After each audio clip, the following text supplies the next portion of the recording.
तो प्यारे बच्चों, आज हम संस्कृत में शब्द रूप को पढ़ने वाले हैं और शब्द रूप के अंतर्गत हम पढ़ने वाले हैं सर्वनाम शब्द रूप। सर्वनाम शब्द जो होते हैं संज्ञा के बदले प्रयुक्त होने वाले शब्द सर्वनाम कहलाते हैं। संस्कृत में सर्वनाम जैसे हिंदी में होता है वह, तो संस्कृत में उसे तत् तत् कहते हैं।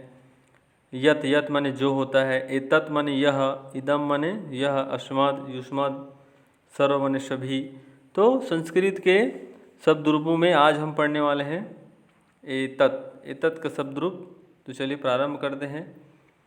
शब्द रूप में अगर हम देखें तो बहुत सारे जो है शब्द रूप हैं सर्वनाम के। तो आज हमको एतत् का सर्वनाम शब्द रूप पढ़ना है। चूँकि एतत् का शब्द रूप पढ़ने से पहले मैं चाहूँगा कि आपको कुछ जानकारी दे दी जाए विभक्ति के बारे में। चूँकि विभक्ति आप जानते हैं संस्कृत में 7 विभक्तियाँ होती है। देखिए यहाँ पर लिखा गया है प्रथमा, द्वितीय, तृतीया, चतुर्थी, पंचमी, षष्ठी, सप्तमी। तो विभक्ति का क्या महत्व है? तो विभक्ति क्या है? विभक्ति प्यारे बच्चों कोई बड़ी चीज़ नहीं। विभक्ति ये है जैसे हम हिंदी में क्या है कारक को पहचानने के लिए क्या करते हैं हम जो है कारकों को पहचानने के लिए चिन्ह हिंदी में चिन्ह होते हैं। जैसे ये सब देखिए हिंदी के चिन्ह हैं। कर्ता ने कर्म को करण से संप्रदान के लिए। तो ये देखिए कर्ता कारक का चिन्ह क्या होता है ने। ये देखिए यहाँ पर ने लिखा है। तो संस्कृत में हम क्यों इसको पढ़ा रहे हैं भाई? क्योंकि इससे आप लोगों को संस्कृत अनुवाद करने में आपको आसानी होगी। तो देखिए प्रथमा कर्ता, ये देखिए ने, ये एक सूत्र बन रहा है। विभक्ति प्रथमा कारक कर्ता, अर्थात कर्ता कारक में प्रथमा विभक्ति होती है। इसके बारे में हमने आपको पहले भी वीडियो में पढ़ा दिया है। तो विभक्ति है क्या? तो प्यारे बच्चों जैसे कि ने, यहाँ पर हिंदी में आप लोग ने, को, से, द्वारा ये सब चिन्ह दिखाई देता है हिंदी के वाक्यों में, लेकिन संस्कृत में ये सब नहीं दिखाई देता। इसका अर्थ है इन्हीं हिंदी के चिन्हों को संस्कृत के चिन्हों में बदल देते हैं। तो कैसे?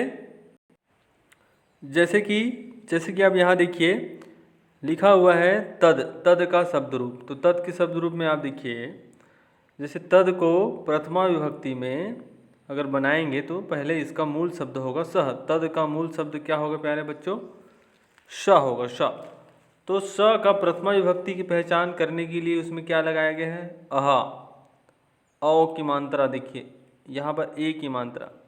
तो यही अहा औ ए, ठीक है। द्वितीय विभक्ति में म, ये देखिए नीले नीले कलर में, जितने भी नीले कलर में यहाँ पर प्रत्यय लगाए गए हैं, मतलब जो भी मात्राएं लगाई गई हैं वो सारी मात्राओं को हम विभक्ति कहेंगे। ये जो चिन्ह लगा हुआ है पीछे पीछे में प्रत्यय लगा हुआ है, जैसे हम राम ने पीछे में लगता है, वैसे ही ये सभी पीछे में लगे हुए हैं। तो इन सभी को हम विभक्ति कहेंगे।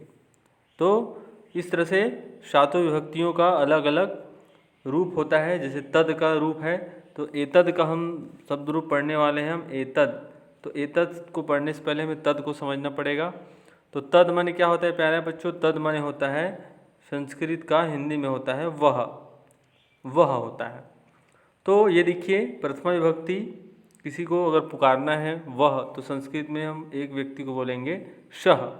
अगर हम 2 लोगों को पुकारेंगे तो तौ माने वे दोनों हो जाएगा, और ते माने क्या हो जाएगा? वे सब। ये भी हम पढ़ रहे हो पुल्लिंग रूप है।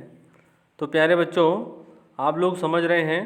द्वितीय विभक्ति को अगर बोलें, द्वितीय विभक्ति का क्या चिन्ह है भाई? तो कर्म कारक में को होता है। तो तम माने हो जाएगा उसको, उन दोनों को, उन सबको। तेन माने उससे, ताभ्याम माने उन सब से या उन सब के द्वारा या के से भी होता है तृतीया का करण कारक में। चतुर्थी माने संप्रदान के लिए होगा। तस्मय उसके लिए, ताभ्याम उन दोनों के लिए, उन सब के लिए। तो इस तरह से प्यारे बच्चों बहुत आसान है। ये देखिए आप लोगों को क्या करना है भाई शब्द रूप बनाने में तद का शब्द रूप में आप लोगों को ये पीछे वाले याद कर लेने हैं। अह औ ते, तम अम औ आन, एन आभ्याम ऐह, अस्मय आभ्याम एभ्यः। या आप ऐसे चिन्हों को याद नहीं करेंगे तो आप इसको एक साथ याद कर लीजिए पूरा, तो आपको शब्द रूप बनाने में समझाने में आसानी होगी। शह तौ ते, तम तौ तान, तेन ताभ्याम तैः, तस्मै ताभ्याम तेभ्यः, तस्मात् ताभ्याम तेभ्यः, तस्य तयोः तेषां, तस्मिन् तयोः तेषु। तो इस तरह से अगर आप इस शब्द रूप को याद कर लेते हैं पुल्लिंग का, तो आगे आपको नपुंसकलिंग बनाने में बहुत ही आसानी होगी। तो पहले हम तद से एतत् शब्द रूप बनाना सीखते हैं, क्योंकि हमको तद को नहीं पढ़ना है, हमको एतत् पढ़ना है। तो तद में क्या किया गया भाई, शह तौ ते किया गया है। तो अगर इसको एतत् बनाना है तो ये देखिए बहुत आसान है। ये देखिए क्या करना है, बस ए लगा देना है भाई। ये देखिए अभी हमने पढ़ा ना भाई, शह तौ ते पढ़ा था, तम तौ तान पढ़ा था, तो सब में हम क्या लगाए हैं, सब में देखिए क्या लगाए हैं, एतद में ए लगा दिए। तो ये देखिए तद में अगर आपको तद का शब्द रूप याद है तो आप एतत् का भी बना सकते हैं। ये देखिए, तो आपको एक ही शब्द रूप याद कर लेना है तद का, या एतत् का पुस्तक में दिया गया है, इसे ही याद कर लीजिए। ये देखिए यहाँ पे थोड़ा बदलाव होता है, इस सह की जगह ये वाला सह होता है। एषः एतौ एते, एतम एतौ एतान, एतेन एताभ्याम एतैः, एतस्मै एताभ्याम एतेभ्यः, एतस्मात् एताभ्याम एतेभ्यः, एतस् एतयो एतेषां, एतस्मिन् एतयो एतेषु। तो प्यारे बच्चों बहुत ही आसान, ये देखिए आपकी पुस्तक में दिया गया है, ये इसे ही हम पढ़ा रहे हैं, एतत् पुल्लिंग शब्द रूप। तो ये देखिए एतत् पुल्लिंग शब्द रूप में क्या है भाई, सातों विभक्तियों का रूप है। तो ये देखिए आप यहाँ पर एतेन, एताभ्याम, एतः से लेकर ये जो है पूरे सप्तमी तक के जो रूप है, अगर ये आपको ये शब्द रूप याद हो गया तो इसके साथ साथ आप ये देखिए यहाँ पर नीचे में नपुंसकलिंग का रूप दिया गया है। देखिए तो ये दो वचन है ना, ये प्रथमा और द्वितीया दो विभक्ति अलग है, एतत् एते एतानि, एतम एते एतानि, ये बस अंतर है। बाकी आप लोगों को पूरा जो है ये पुल्लिंग के जैसे ही आगे चलता है। अगर आपको पुल्लिंग का रूप याद हो गया तो आपको नपुंसकलिंग का रूप भी आपको आसानी से याद हो जाएगा।